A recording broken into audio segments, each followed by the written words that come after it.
bien des gens de ma famille, de mes amis m'ont dit « Liette, arrête. C'est trop dur, c'est trop difficile, tu devrais arrêter. » Et à l'intérieur de moi, j'ai toujours ma petite lumière à moi qui me dit « Non, tu vas continuer puis tu vas réussir. » S'assurer que Sanzo devienne le bombardier de la motoneige ou le frigidaire du réfrigérateur. Je ne sais pas si vous comprenez.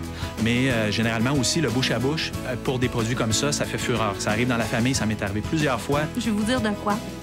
Aujourd'hui, quand je mets le pied sur une marche, je le mets solidement et je vous garantis que je déboulerai pas cette fois-ci. Parce que je veux aller en haut, puis ça va être moi la référence ici.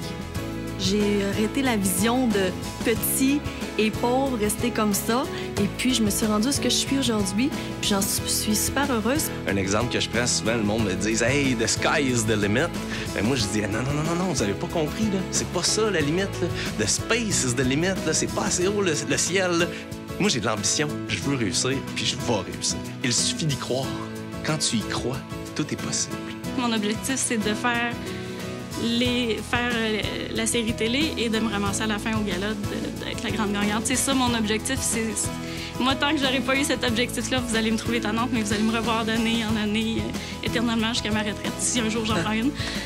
Alors, la première phrase que j'ai faite pour ma mise en marché, je disais, si Popeye a augmenté les ventes d'épinards de 33 % à sa sortie aux États-Unis, imaginons les retombées si Mickey avait mangé des fruits et des légumes. Comment je pourrais dire, on a plein d'idées de grandeur pour ce magasin-là. On voudrait que le magasin général Lebrun soit au Québec ce qu'est le Rocher-Percé en Gaspésie. En affaires, je pense que les gens ont peur quand tu te lances en affaires ici. Là-bas, en Amérique du Sud, soit en Argentine, soit au Pérou, soit en Bolivie, on se lance. On n'a pas peur de ça. On continue. Si on tombe, on continue. Parce que ça, c'est la vie là-bas. On est en survie. Ici, quand tu t'approches à quelqu'un et tu lui dis que tu vas faire de l'entrepreneuriat, tu dis que tu vas tomber dans l'eau. Personne ne veut m'aider? Merde, je vais le faire pareil. On voyait justement pas assez grand. Que arrêter d'être timide, de s'afficher, partir de petits riens pour faire de grandes choses.